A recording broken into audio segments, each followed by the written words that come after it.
Semangat pagi, sahabat-sahabat terkasih. Apa kabar hari ini? Di sini sehat, di sana sehat. Berjumpa dengan saya Norma di kanal YouTube Rehat, Renungan Harian Sehat.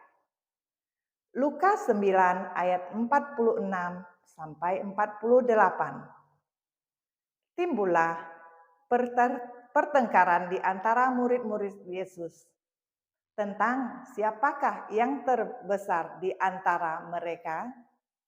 Yesus mengetahui pikiran mereka, maka memanggil seorang anak kecil dan menempatkan anak kecil itu di sampingnya dan berkata, "Barang siapa menyambut anak kecil ini dalam namaku, ia menyambut aku dan menyambut Bapa-Ku yang mengutus aku.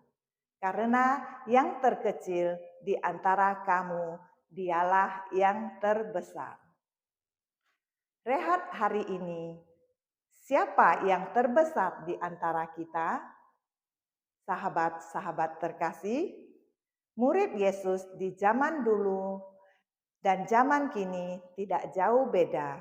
Sampai sekarang masih ada yang memperhitungkan jabatan ketua atau koordinator di lingkungan, di paroki, maupun di komunitas.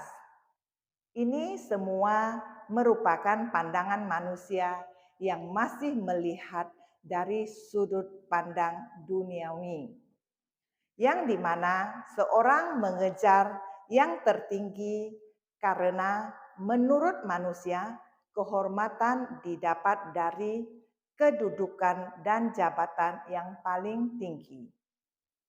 Namun tidak begitu menurut Tuhan Yesus.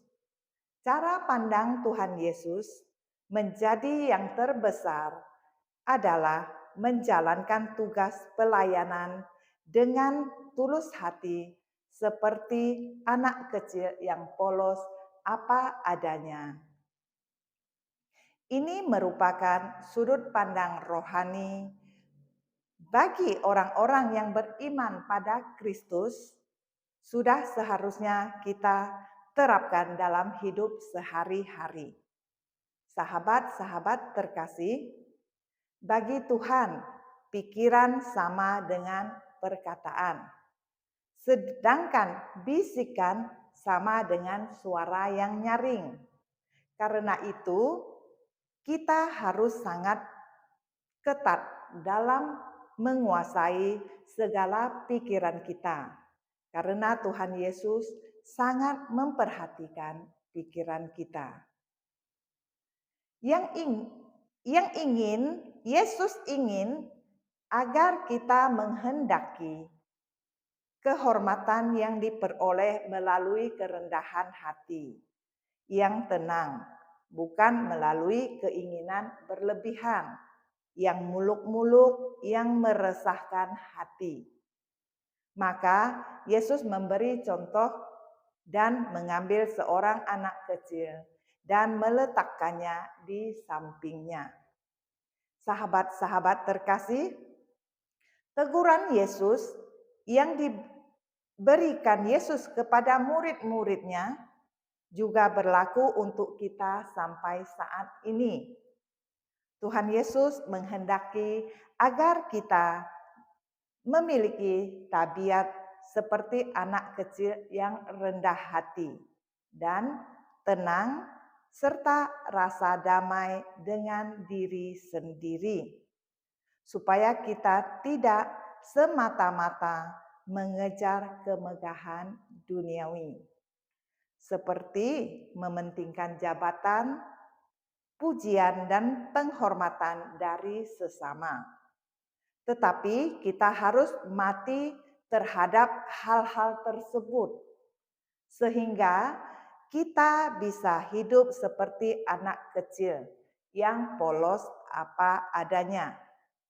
Agar kita tidak merasa iri dan menaruh curiga pada sesama.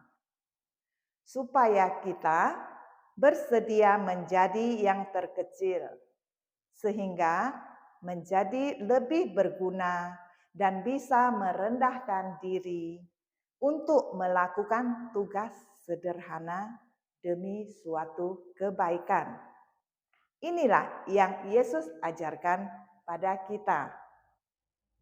Cara menuju kedudukan yang lebih tinggi, agar orang-orang di sekitar kita dapat melihat dan merasakan kasih Yesus yang terpancar dari cara dan gaya hidup kita.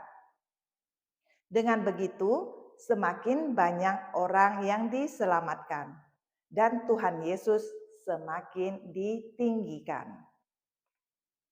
Sahabat-sahabat terkasih, menjadi yang terbesar menurut Tuhan Yesus, kita harus menanggapi panggilannya.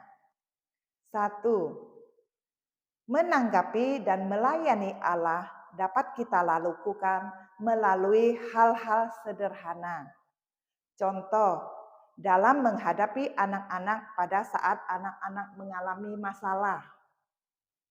Sebagai orang tua, kita punya hak untuk memberi saran, menasehati, dan marah pada anak kita. Namun, sebelum kita bertindak, harus dengan rendah hati kita memberi kesempatan pada si anak untuk menjelaskan akar permasalahannya, untuk mempermudah mencari solusi, dan melibatkan Tuhan melalui doa, sehingga kebijaksanaan yang diambil dapat menenangkan hati dan jiwa. 2. Antara suami istri di dalam keluarga tidak jarang terjadi selisih paham dan saling curiga. Dengan rendah hati kita harus saling mengalah dan membawa masalah di dalam doa. Sampaikanlah isi hati kita kepada Sang Ilahi. Percayalah hidup kita senantiasa diberkati. Semoga sharing ini menjadi berkat bagi sahabat-sahabat terkasih. Selamat melayani. Salam sehat. Tuhan Yesus memberkati.